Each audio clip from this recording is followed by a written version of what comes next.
नमस्कार। जनशोध न्यूज में आपका स्वागत है। मैं प्रदीप तिवारी। जनशोध के आज के सेगमेंट में हम भारत की करंट अर्थव्यवस्था और उसके फ्यूचर एनालिसिस पे बात करने का प्रयास करेंगे। भारत के लिए एक पॉजिटिव न्यूज भी है। पनगड़िया का बड़ा दावा है कि भारत 7% या उससे भी तेज रफ्तार से बढ़ सकता है, यानी उसकी जीडीपी ग्रोथ जो है 7% से ऊपर हो सकती है।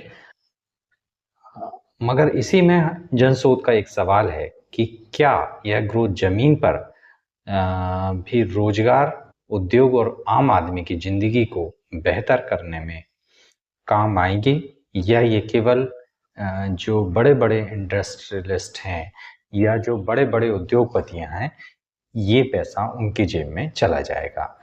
इस पर भी सरकार को गंभीरता से बात करनी चाहिए और इस पर गंभीरता से उसे विचार विमर्श करके एक स्ट्रेटेजी बनानी चाहिए, जिससे ये जीडीपी जो है और जो ये इकोनॉमिक है वो प्रॉपर वे में ग्रोथ कर सके और हमारे देश का एक आम आदमी, एक आम मजदूर, एक आम व्यापारी भी उसी रफ्तार से ग्रोथ कर सके जिस रफ्तार से भारत में उद्योगपति ग्रोथ कर रहे हैं।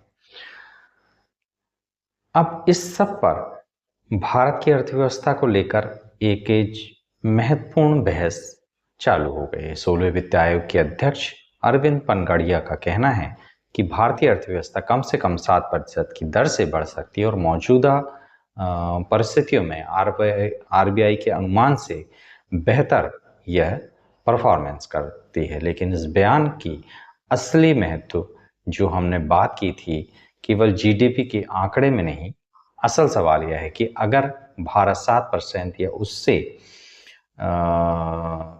ज़्यादा की दर से बढ़ता है तो क्या ये ग्रोथ रोजगार पैदा करेगी, लोगों की जिंदगी बदलेंगी? क्या भारत मैन्युफैक्चरिंग में चीन और दूसरे एशियाई देशों को चुनौती दे पाएगा? क्या भारतीय एमएसएमई वैश्विक सप्लाई चेन का हिस्सा बन सकेंगे? क्या एक्सपोर्ट तेजी से बढ़ेगा? और इस सबसे महत्वपूर्ण सवाल कि क्या जीडीपी की तेज ग्रोथ आम आदमी, आम परिवार की जीवन स्तर में बेहतरी भी लाएगा? इन सब मुद्दों पर विस्तार से बात करते हैं आज के इस सेगमेंट में। आखिर पनगड़िया ने कहा क्या, आइए इस पर बात करते हैं। अरविंद पनगड़िया का आकलन है कि भारतीय अर्थव्यवस्था की ग्रोथ क्षमता मजबूत बनी हुई है और भारत 7% और उससे भी अधिक दर से ग्रोथ करने वाला है। उन्होंने यह भी संकेत दिया कि आरबीआई के अनुमान के से भी अपेक्षाकृत बेहतर भारतीय अर्थव्यवस्था परफॉर्मेंस करने वाली। यह दावा इसलिए भी महत्वपूर्ण है क्योंकि भारत पहले ही दुनिया की सबसे तेज बढ़ती हुई अर्थव्यवस्था है। सरकारी आंकड़ों के अनुसार फाइनेंशियल ईयर 2025-26 में भारत की रियल जीडीपी का प्रोफेशनल एस्टीमेट जारी किया जा चुका है और चौथी तिमाही में रियल जीडीपी ग्रोथ 7.8 के स्तर पर रही है। यानी भारत की 7% की ग्रोथ की जो बात की जा रही है वह काल्पनिक तो कहीं से नहीं लगती। भारत ने हाल के वर्षों में ऐसी ग्रोथ हासिल की है, लेकिन एक साल की तेज ग्रोथ और लंबे समय तक 7 और 8% की सस्टेनेबल ग्रोथ को हासिल करना, ये दोनों अलग चीजें हैं। बहरहाल यही वह वजह है जहां पनगड़िया की दूसरी सलाह महत्वपूर्ण है। ग्रोथ का आकलन इंजन, ट्रेड और एक्सपोर्ट। भारत लंबे समय से घरेलू कंजप्शन और पब्लिक इन्वेस्टमेंट के सहारे ग्रोथ को दिशा दे रहा है, ग्रोथ को हासिल कर रहा है। लेकिन अगर भारत आने वाले वर्षों में लगातार 7 से 8% की ग्रोथ हासिल करना चाहता है तो उसे केवल डोमेस्टिक डिमांड पर भी पर्याप्त वर्क करना पड़ेगा, उस पर काम करना पड़ेगा। भारत को चाहिए investment, manufacturing, export, productivity plus job. Panagariya का तर्क है कि भारत को घरेलू कंपटीशन बढ़ाने और टैरिफ को कम करने की दिशा में काम करना चाहिए। मगर यहीं पर जनशोध का एक बड़ा प्रश्न भी खड़ा हो जाता है कि क्या ये टैरिफ कम करना हमारे देश के छोटे एमएसएमई को और एग्री बेस्ड जो हमारे उद्योग हैं, क्या कहीं उनको खत्म तो नहीं कर देगा? इसका अर्थ क्या है? इसको सरल भाषा में समझने का प्रयास करते हैं और क्यों जनशोध इसको लेकर चिंतित है बताने का प्रयास करते हैं। अगर भारत विदेशी कंपनियों और विदेशी उत्पादों पर बहुत ज़्यादा टैरिफ लगाएगा तो घरेलू कंपनी को प्रोटेक्शन मिलेगा, लेकिन एक नुकसान इससे ये भी है कि कंपटीशन नहीं होगा। दूसरी तरफ अगर टैरिफ को समझदारी से लागू किया जाता है तो भारतीय कंपनियों पर दबाव बढ़ेगा, यानी कुछ सेक्टर जैसे एग्रीकल्चर और डेयरी, टेक्सटाइल और ऐसे ही कुछ सेक्टर को छोड़कर भारत कई और अन्य क्षेत्रों में टैरिफ को कम कर सकता है, जिससे भारत की बढ़ने की गति, जीडीपी ग्रोथ तेजी से बढ़ सकती है। अब इसका फायदा क्या होगा? क्या ज्यादा इंपोर्ट से छोटे उद्योग प्रभावित होंगे या इन्हें एक इंजन मिल जाएगा और वो वैश्विक स्तर तक एक्सपोर्ट को तेजी से बढ़ा सकेंगे? एक प्रश्न ये भी खड़ा होता है कि भारत में करोड़ों लोगों की आजीविका एमएसएमई सेक्टर से जुड़ी हुई है। अगर विदेशी प्रोडक्ट भारतीय बाजार में कम टैरिफ पर उतारा जाता है तो एग्री बेस्ड और उससे एलाइड जितने एमएसएमई हैं वो धराशायी हो सकते हैं। इसीलिए सवाल यह उठता है, टैरिफ कम करें या नहीं करें? या फिर सवाल बेहतर ये हो सकता है कि किस सेक्टर में कितनी तेजी से और किस मात्रा में टैरिफ लगाया जाए। उदाहरण के लिए इलेक्ट्रॉनिक में भारत को ग्लोबल सप्लाई चेन से जुड़ना है, लेकिन एग्रीकल्चर, डेयरी और कुछ स्ट्रेटेजी इंडस्ट्री में भारत किसानों और घरेलू प्रोड्यूसर्स को प्रोटेक्ट करना चाहेगा, उसे प्रोटेक्ट करना चाहिए। भारत के सामने ग्लोबल ट्रेड की भी बड़ी चुनौतियां हैं। आज पुराने ग्लोबलाइजेशन मॉडल पर नहीं चला जा सकता। अब कंपटीशन केवल सस्ते प्रोडक्ट का नहीं है, कंपटीशन है सप्लाई चेन का। कौन देश बड़ी मल्टीनेशनल कंपनियों को मैन्युफैक्चरिंग बेस दे सकता है? कौन देश रिलायबल सप्लाई बन सकता है? किस देश में लॉजिस्टिक्स सस्ती और तेज हो सकती हैं? किस देश में बिजली, लैंड और रेगुलेटरी व्यवस्था एमएसएमई और उद्योगों के अनुरूप हो सकती हैं? और कौन देश दूसरे देशों के लिए फ्री ट्रेड एग्रीमेंट कर सकता है? ये भारत के लिए कठिन चुनौती है, जिसको भारत को ट्रेड एग्रीमेंट के माध्यम से हल करना होगा, जिसमें यूके का साथ ट्रेड एग्रीमेंट एक एग्जाम्पल हो सकता है, एक एग्जाम्पल सेट कर सकता है।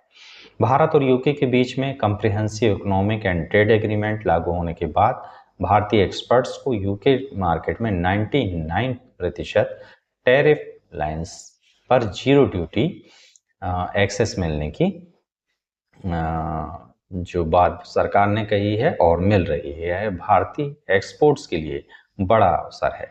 खासकर textile, leather, footwear, engineering goods, auto components और प्रोसेस्ड फूड के सेक्टर में भारत तेजी से ग्रोथ कर सकता है। सरकारी जानकारी के मुताबिक कुछ उत्पादों पर पहले यूके के में बहुत ऊंचे टैरिफ थे, जिन्हें एग्रीमेंट के तहत कम किया गया है। इसका सीधा अर्थ है भारतीय प्रोडक्ट ब्रिटिश मार्केट में अधिक कॉम्पिटिटिव हो सकता है, लेकिन केवल टैरिफ हट जाने से एक्सपोर्ट अपने आप नहीं बढ़ जाएगा।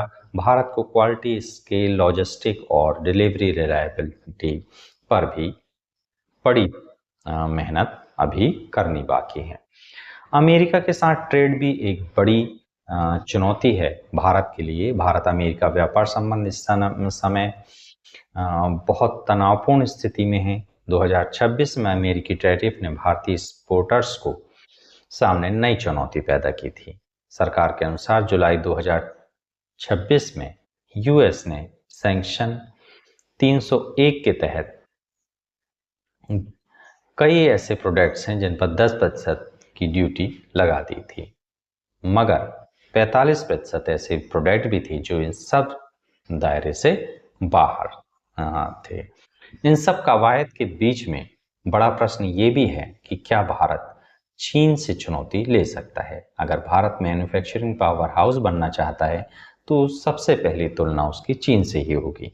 चाइना ने डेडिकेटेड तथा मैन्युफैक्चरिंग इंफ्रास्ट्रक्चर और एक्सप्लोर के साथ में एक्सपोर्ट्स इकोनॉमी में भारी इन्वेस्ट किया है।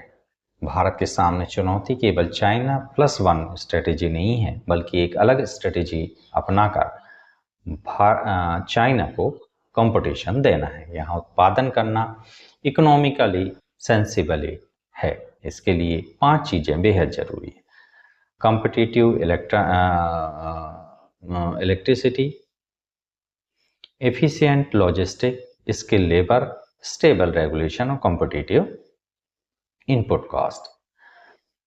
7% की ग्रोथ की एक बड़ी जो चुनौती और बड़ी परीक्षा रोजगार को लेकर भी है कि क्या इस ग्रोथ से उतने रोजगार पैदा हो सकेंगे जिसकी कि सरकार दावा कर रहा है, या उन्हें इसको एक स्ट्रेटेजिक प्लान के तहत textile, footwear, food processing, furniture, toys, electronics, tourism, logistic और कंस्ट्रक्शन आधारित जो सेक्टर हैं उन पर एक स्पेसिफिक फोकस देकर सरकार को ये काम करना पड़ेगा। आप केवल जो सर्विस सेक्टर हैं उनके भरोसे ही लंबी उड़ान नहीं कर सकते। और इन सब से जीडीपी की ग्रोथ से क्या देश में कुल इकोनॉमिक आउटपुट बढ़ेगा, लेकिन इससे यह अपने आप साबित नहीं होता कि हर परिवार की इनकम भी बढ़ेगी। तो क्या सरकार कोई ऐसी स्ट्रेटेजी अपनाएगी जिससे इस पूरे 7% या 8% के ग्रोथ को आम आदमियों के लिए भी गुड न्यूज़ बनाई जाए और आम आदमी भी इसमें अपने को सहभागी महसूस कर सके और अपने आप को इस ग्रोथ का एक पार्टनर उसको फील हो और उसकी भी इनकम बढ़े। तो क्या इस दिशा में भी सरकार काम कर रही है या कर सकती है? दूसरा, एमएसएमई को ग्लोबल सप्लाई चेन से जोड़ना होगा, जो भारत के लिए बड़ी चुनौती है। आज एक मोबाइल फोन या ऑटोमोबाइल का पूरा प्रोडक्ट एक देश में नहीं बनता। कोई कंपोनेंट किसी देश में बनता है तो कोई कंपोनेंट किसी देश में बनता है। इकोसिस्टम का हिस्सा भारत को इसमें बनना पड़ेगा। Affordable credit, modern technology, testing facility, quality certification, digital system, export support और स्किल वर्कर और इन्वेस्ट जो कर सकें ऐसे इंटरनेशनल बायर्स तक पहुंच भारत को बनानी होगी। ट्रेड एग्रीमेंट को इसका एक जरिया बनाना पड़ेगा। अब टैरिफ कम करने का, जो वहाँ हमारे एमएसएमई और एग्रो बेस्ड जो इंडस्ट्री है, एमएसएमई है, उनको नुकसान हो रहा है, तो वहीं यहाँ फायदा भी हो सकता है। टैरिफ को अगर कम किया जाता है तो दूसरा फायदा ये हो सकता है कि इससे कास्ट कम होगी, कंपटीशन बढ़ेंगे और एक्सपोर्ट बढ़ेगा, इन्वेस्टमेंट बढ़ेंगे और जॉब भी बढ़ सकता है। मगर ये तभी होगा जब इंपोर्ट इनपुट को प्रोडक्टिव इन्वेस्टमेंट में बदला जाएगा। अगर टैरिफ रिडक्शन केवल फिनिश्ड गुड के इंपोर्ट बढ़ाता है तो डोमेस्टिक मैन्युफैक्चरिंग कमजोर हो सकती है और परिणाम उल्टा भी हो सकता है। भारत को प्रोटेक्टिज्म और फ्री ट्रेड के बीच में रास्ता चुनना होगा। जहां आज अमेरिका जैसी बड़ी शक्ति ने भी अपने आप को प्रोटेक्टिज्म के एक मकड़ जाल में उलझा लिया है, वहीं भारत को फ्री ट्रेड और इसके बीच में एक संतुलन बनाना होगा। भारत के सामने 2 एक्सट्रीम मॉडल हैं। एक तरफ बहुत ज़्यादा प्रोटेक्शनिज्म है, दूसरी तरफ बिना तैयारी के पूरा खुला मार्केट। दोनों के अपने अपने जोखिम हैं, जिसे भारत को स्मार्ट ट्रेड पॉलिसी के रूप में काउंटर करना पड़ेगा। भारत की ग्रोथ के 4 पिलर हो सकते हैं। पहला, इन्वेस्टमेंट, प्राइवेट इन्वेस्टमेंट आए।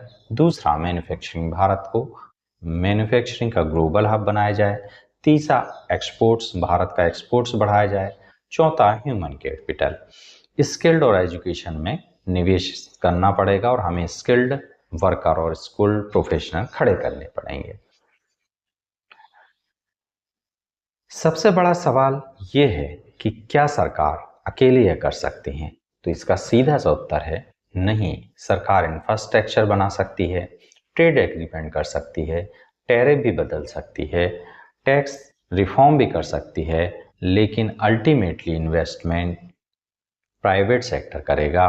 फैक्ट्रीज प्राइवेट कंपनीज लगाएंगी, जॉब बिजनेस प्राइवेट कंपनियां पैदा करेंगी और एक्सपोर्ट्स भी कंपनियां करेंगी। यानी हमारे यहाँ के उद्योगपतियों को एक बड़ा रोल इसमें प्ले करना पड़ेगा अगर भारत को वर्ल्ड इकोनॉमी और टॉप की इकोनॉमी बनाना है। तो आज की पूरी कहानी को अगर एक लाइन में समझना है तो वह यह होता है कि भारत के पास 7% या उससे ज़्यादा ग्रोथ करने की क्षमता हो सकती है, लेकिन इसे सस्टेनेबल बनाने के लिए भारत को घरेलू कंपटीशन, मैन्युफैक्चरिंग और एक्सपोर्ट्स और ग्लोबल ट्रेड इंटीग्रेशन पर एक बड़ा दांव लगाना ही होगा, क्योंकि ये समय की बात है। अरविंद पनगड़िया का संदेश सिर्फ जीडीपी का आंकड़ा नहीं है, यह एक पॉलिसी चैलेंज भी है। भारत अगर टैरिफ को समझदारी से कम करता है और कंपटीशन बढ़ाता है, ग्लोबल ट्रेड एग्रीमेंट को अपने हिसाब से मोल्ड करता, तो भारत को वर्ल्ड इकोनॉमी बनने से कोई नहीं रोक सकता। मगर सबसे बड़ा सवाल यही कि क्या ये 7% की ग्रोथ, जीडीपी ग्रोथ भारत के आम लोगों तक भी पहुंचेगी, भारत के एमएसएमई तक पहुंचेगी, भारत के छोटे उद्योग, छोटे व्यापारियों तक पहुंचेगी और भारत के मजदूरों तक पहुंचेगी, या फिर केवल उद्योगपतियों की मातहत ये सारी व्यवस्था रहेगी? अगर ये उद्योगपतियों के लिए ही ये जीडीपी होने वाली है तो भारत भले ही विश्व की बड़ी शक्ति बन जाए, मगर वह जो गोल्स हैं, जो सस्टेनेबल डेवलपमेंट के, उसे पा नहीं पाएगा और अमेरिका का ही दूसरा मॉडल बनकर रह जाएगा, जो कि एक बड़ा फेलियर मॉडल है। आप इन सब मुद्दों पर क्या सोचते हैं? अगर आप अपनी बात शेयर करेंगे तो हमें अच्छा लगेगा। बेखौफ पत्रकारिता और बुलंद आवाज को चुनना चाहते हैं तो लाइक और सब्सक्राइब करना ना भूलिएगा। देखते रहिए जनशोध। याद रखिए, सच को चिल्लाने की आवश्यकता नहीं होती और राष्ट्र सर्वोपरि है। नमस्कार।